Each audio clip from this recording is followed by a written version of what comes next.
이사야서 8장 9절 10절 말씀 봉독합니다. 이사야서 8장 9절 10절 말씀 같이 봉독하겠습니다. 너희 민족들아 함성을 질러 보아라. 그러나 끝내 패망하리라. 너희 먼 나라 백성들아 들을지어다. 너희 허리를 동이라. 그러나 끝내 패망하리라. 너희 허리에 띠를 띠라. 그러나 끝내 패망하리라. 너희와 함께 계획하라. 그러나 끝내 이루지 못하리라. 말을 해보아라. 끝내 시행되지 못하리라. 이는 하나님이 우리와 함께 계심이니라. 아멘. 아멘. 오늘 말씀에 보면 패망한다. 끝내 패망한다. 끝내 패망한다. 이루지 못한다. 시행되지 못한다. 이렇게 계속해서 부정적인 말들을 계속 반복해서 하고 있습니다.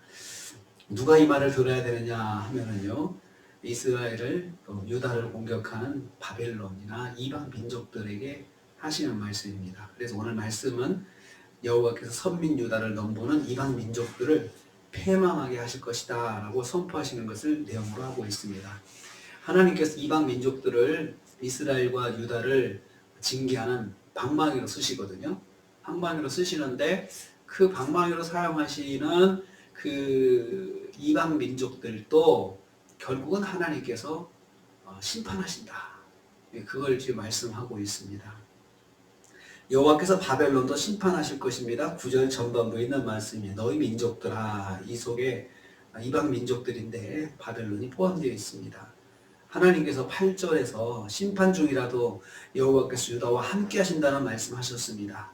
비록 바벨론이 유다의 완악함을 인하여 여호와의 심판의 도구로 사용되지만 바벨론의 완악함, 바벨론 자신의 완악함 때문에 바벨론도 여호와로부터 심판을 당할 것입니다. 이것은 하박국 선지자가 전한 말씀 속에도 담겨 있습니다. 하나님의 백성을 망하게 함과 그들의 불의 때문입니다. 하나님의 백성을 그래도 치는 도구가 됐다는 것, 감히 하나님의 백성을 그렇게 공격하고 괴롭게 했다는 것, 거기에 대한 심판이고 또 그들 자신도 불의가 있기 때문에 하나님께서 심판하시는 것입니다. 바빌론은 여호와의 도구 사용되지만 그들이 의롭기 때문은 아닙니다. 여호와의 공의로우심에 기초한 것입니다. 공의로우신 하나님께서 공평하게 모두의 불의에 심판하시는 것입니다. 그러니까 하나님께서 심판의 도구로 사용한다고 해서 그들이 의로워서가 아니라는 거죠. 그들도 역시 심판의 또 빌미가 또 되는 것이죠. 그것 자체가 하나님의 자녀를 고통스럽게 한 것 자체가 심판의 이유가 되는 것입니다. 그래서 우리가 부족한 것이 많고 연약한 것이 많지만 하나님의 백성, 우리를 괴롭게 하는 사람들은 하나님께서 또 가만히 놔두지 않으신다는 거예요. 그러니까 우리가 잘못했을 때 하나님께서 여러 가지 사건이나 사람들을 통해서 우리를 징계하실 수도 있어요. 어떤 사람이 나를 괴롭게 한다든지 힘들게 한다든지. 그렇지만 그것 자체가 나한테는 하나의 징계지만 또 그렇게 하나님의 백성을 괴롭게 한 사람도 하나님께서 심판하신다는 것입니다. 두 번째로 유다를 공격하는 이방 나라들은 기억해야 한다고 말씀합니다. 9절 후반부입니다. 너희 먼 나라 백성들아 들을지어다 라고 했습니다. 먼 나라는 유다를 핍박한 민족들입니다. 그들에게도 여호와의 경고하심에 대해서 귀를 열어서 들어야 된다고 권면하십니다. 여호와의 심판의 도구가 되었지만 자신들의 미래도 여호와의 심판을 받을 것이라고 경고하고 있습니다. 너희는 허리를 동이라 하고 있습니다. 이 말은 비유적인 표현인데요. 마음에 분발하라는 표현입니다. 마음에 분발해야 된다. 만반의 준비를 해야 된다. 하나님의 심판이 또 너희에게 있으니까 너희는 심판받을 각오를 하고 대비를 해야 된다. 대비해도 별 소용은 없지만 그래도 너희들도 이 생각은 우리도 혼난다. 우리도 이렇게 망할 수도 있다라고 하는 생각으로 긴장해야 된다라는 것입니다.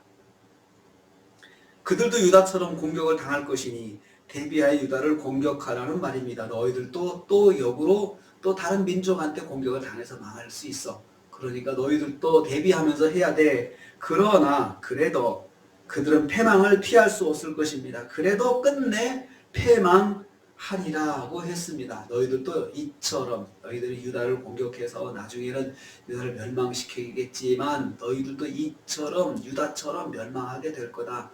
끝내는 패망할 것이다. 그러니 대비를 해라, 생각을 해라 라고 말씀하고 있습니다. 하나님의 계획은 사람이 대비하여 피하려 해도 그대로 이루어진다는 것입니다. 그래서 너희들이 그렇게 내 말에 귀를 기울여서 대비한다 해도 결국 패망할 것이다. 그러니까 꼭 기억하라는 것이죠. 우리도 이 하나님의 백성들을 이렇게 했기 때문에 똑같은 또 처지가 될 것이다 라고 생각을 하고 있으라고 말씀하시는 것입니다. 세 번째로 하나님이 유다와 함께 하시기 때문입니다 라고 10절 말씀하고 있습니다. 하나님의 백성은 징계를 받아도 하나님의 백성입니다. 비록 아수르가 유다를 공격해서 멸하려 하지만 그들의 계획은 끝내 이루어지지 못할 것입니다. 하나님의 계획하심이 있기 때문입니다. 그들이 연합하여 함께 공격해도, 그러니까 북쪽 이스라엘과 아람이 연합해서 또 바벨론이 또 공격을 한다 하더라도 결국은 실패할 것입니다.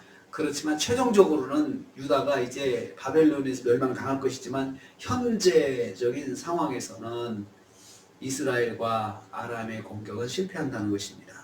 그들이 연합하여 모의하여도 그들의 계획은 실패할 것입니다. 말을 내어라 끝내 시행되지 못하리라. 말을 내봐라. 너희들끼리 말을 해서 협력해봐라. 안 된다. 내가 막으면 안 된다. 너희들이 그렇게 공격하는 건 자유지만 결과에 대해서는 하나님께서 꽉 잡고 계신다는 것입니다.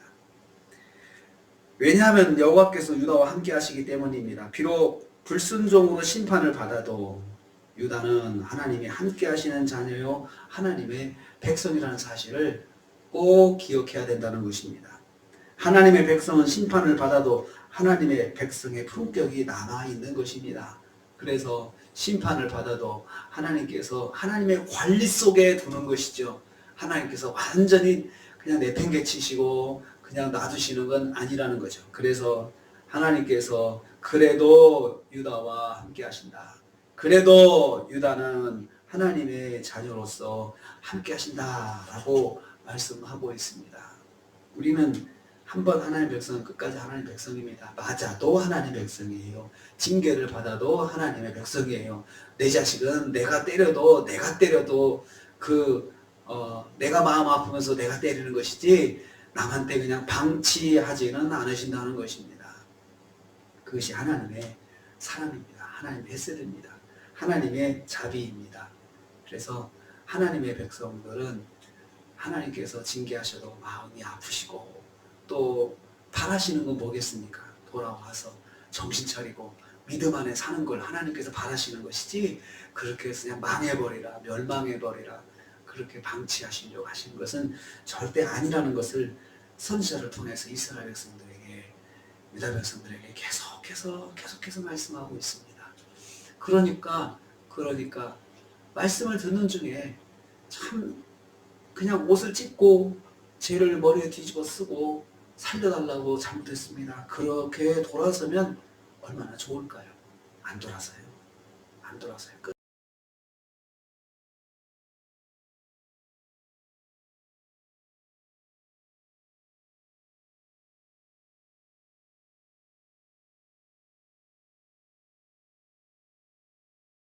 끝까지 가잖아요. 참 완악하면 그렇게 되는 것입니다. 그래도 하나님이 우리와 함께 하십니다. 이 은혜가 우리에게도 있습니다.